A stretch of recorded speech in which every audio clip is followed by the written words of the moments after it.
how to log in into Eurofins Employee Portal.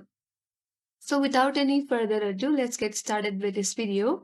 First of all, on your desktop, open up any web browser that you prefer, and after that, on the search URL, you have to type in Eurofins Employee Login, then hit enter on the keyboard. Now that will take you to this interface.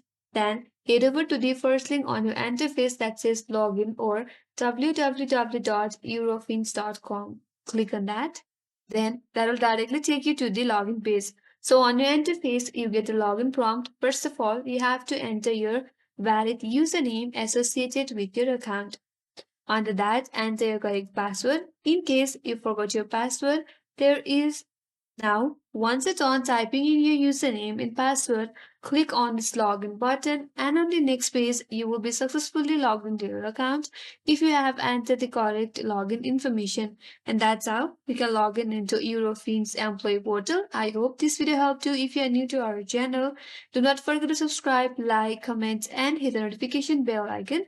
Thank you for watching till the end. I will see you on next video.